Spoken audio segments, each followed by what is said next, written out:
আমার 5টা টাকা পড়ে গেল। আমি কি করবো? আমার বউয়ের কাছ থেকে 5টা টাকা চেয়ে নিয়ে আসলাম। হ্যাঁ, 5টা টাকা হারাই গেল। আজকে বাড়ি গেলে বউ আমার আর জ্যান্ত রাখবে না, আজকে আমারে মেরে ফেলে দেবে একদম।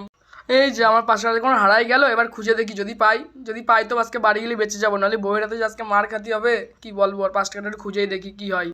না থাক, 5 টাকাটা মনে আর পাওয়া যাবে না। আজকে স্নান করতে এসে আমার কপালে এই পোদ মারাটাই ছিল। 5 টাকাটা চলে গেল, 5 টাকাটা একদম পোদ মেরে গেল আমার। কি করব, যাই বাড়ির দিকে যাই। বাড়ি গিয়ে আর কি করব? বাড়ি গিয়ে তো বইয়ের হাতে কেলানি খাবানি, তার চেয়ে একটুখানি বসে থাকি একটু যাই, তার যদি টেনশনটা একটু কমে আমার। আরে আজকে স্নান করতে এসে আমার 5 টাকাটা একদম পোদ মারা গেল। এই স্নান করতে আসা আর এই মাছ ধরতে আসা, আজকে আমার জন্য যে কি পোদ মারাটা ছিল রে।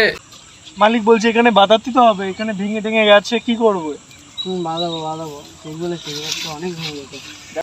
মালিক এই ভাঙা মালটা ঠিক করবে কবে? এটা করতে হবে, ঠিক বলেছি। লোকে তো খেলাবে এরপরে। খুব তাড়াতাড়ি ঠিক করবো, চলো দিয়ে চল। মালিক ওই ছেলেটা দেখো কাঁদছে কেন?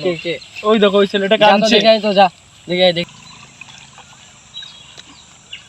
এ ভাই এখানে কি চাই? এখানে কাঁদছিস কেন ভাই? ও মালিক এইদিকে শোনো, ও কাঁদছে দেখো, কোনো কথা বলছে না। আই তো দেখে আছিস, এই সাইডটা ঠিক করতে হবে। এই তোর কি হয়েছে? দেখো না কি হয়েছে।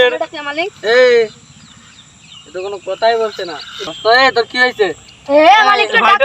কি হয়েছে কথা বল। কি? আরে জানো না, পুকুরে স্নান করতে এসে আমার 5 টাকা হারিয়ে গেছে। তাই এর জন্য কাঁদছিস? এই ব্যাপার? হ্যাঁ, এই নে এনজয় কর। এনে যা এনজয় কর, যা ওঠ যা।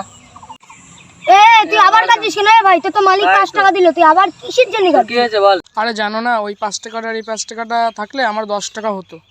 দেখি টাকাটা দেখি তোর। কি কিরকম ছিল? মালিক ধরো, মালিক দে তো। এই শালাকে খেলা মিউজিক।